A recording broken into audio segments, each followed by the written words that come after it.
यहीं पर गुजारनी पड़ेगी, क्योंकि यहाँ पर अभी तक लगता नहीं है कि अंदर ऊपर से अगर कोई डायरेक्शन आया होता लेकर जाने के लिए तो यहाँ पर हलचल दिखती। तो इसका हम इंतजार जरूर करेंगे, लेकिन जिस तरह से नारकोटिक्स कंट्रोल ब्यूरो ने ग्राउंड तैयार किया था, जिस तरह की रणनीति बनाकर पूछताछ की, मैं आपको बताना चाहता हूं कि जो पुलिस होती है और जो नारकोटिक्स कंट्रोल ब्यूरो या DRI होती है, इनमें यह फर्क होता है कि अगर आप पुलिस के सामने कोई बयान देते हैं तो वो 161 का बयान होता है जो कोर्ट में एडमिसेबल नहीं होता है। शायद इस वजह से पुलिस 164 का बयान दर्ज कराती है मजिस्ट्रेट के सामने। लेकिन यहाँ पर फर्क यह है रोहित कि यहाँ 67 NDPS एक्ट में सम्मन दिया गया था रिया चक्रवर्ती को, 67 NDPS एक्ट में बयान दर्ज किया गया था और ये बयान की काफी ज्यादा अहमियत है।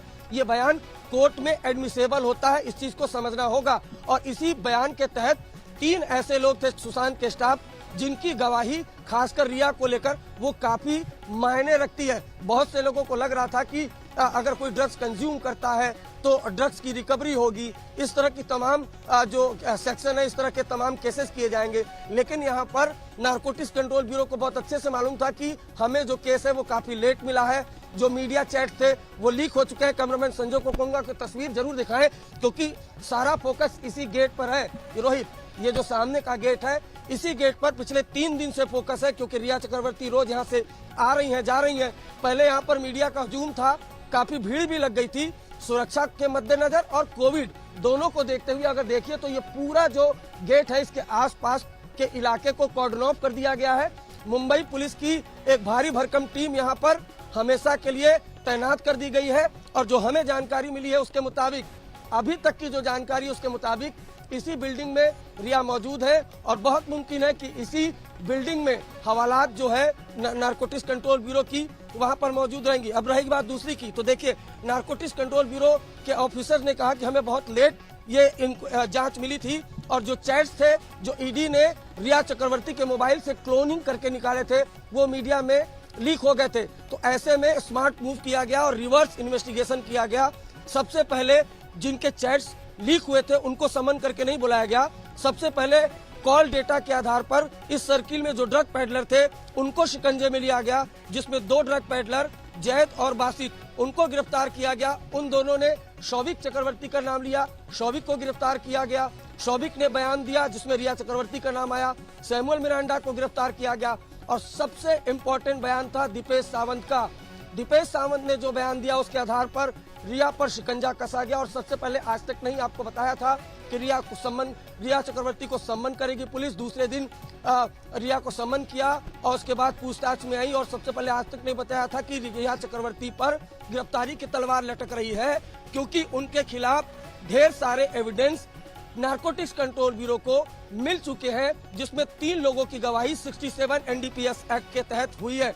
और अगर आप देखें तो जो नारकोटिक्स कंट्रोल ब्यूरो है उसने कई ड्रग पेडलरों के पास से रिकवरी कर ली थी, लेकिन उनको मालूम था कि यह केस कितना बड़ा चुनौतीपूर्ण है, क्योंकि जो इसमें आरोपी हैं वो अपने घर पे मौजूद है।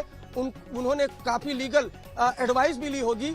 अब रेड करने पर उनके पास से कोई भी रिकवरी नहीं होगी। और NDPS एक्ट में अगर आप किसी को ये बताते हैं कि वो नशे का आदी है या तमाम चीजें हैं तो वहाँ रिकवरी जरूर है। लेकिन यहाँ पर आपको बताऊं, रिया चक्रवर्ती को फैसिलिटेटर की भूमिका में दिखाया गया है रिमांड पेपर की कॉपी में। और जिस तरह के सेक्शन लगाए गए थे, ऐसे में बहुत कम उम्मीद थी कि उनको बेल एप्लीकेशन मिलेगा, क्योंकि यहाँ आपको एक चीज और देखनी होगी कि कुल मिलाकर 3 एजेंसियां हैं, नारकोटिक्स कंट्रोल ब्यूरो, ईडी और CBI, सभी अलग अलग दिशा में अलग अलग चीजों की जांच कर रही है, जिसमें ईडी फाइनेंशियल एंगल की, CBI हत्या है या आत्महत्या इसकी जांच कर रही है, जबकि जो नारकोटिक्स कंट्रोल ब्यूरो है वो ड्रग्स एंगल पर जांच कर रही है।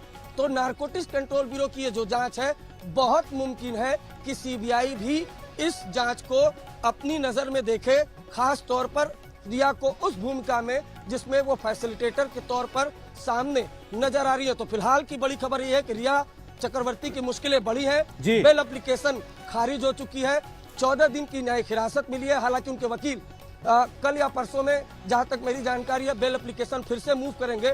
लेकिन आज की रात तो ये समझ लीजिए उनके लिए सलाखों के पीछे है और जेल में ही बितानी पड़ रही है उनको। जी बिल्कुल, आप रहिएगा हमारे साथ। अरविंद ओझा अपने दर्शकों को बता दें, महाराष्ट्र जेल मैनुअल के मुताबिक जो फैसला लिया गया है उसके तहत अब जब रिया की जमानत अर्जी खारिज हो गई है तो आज की रात रिया चक्रवर्ती को एनसीबी के लॉकअप में रहना पड़ेगा।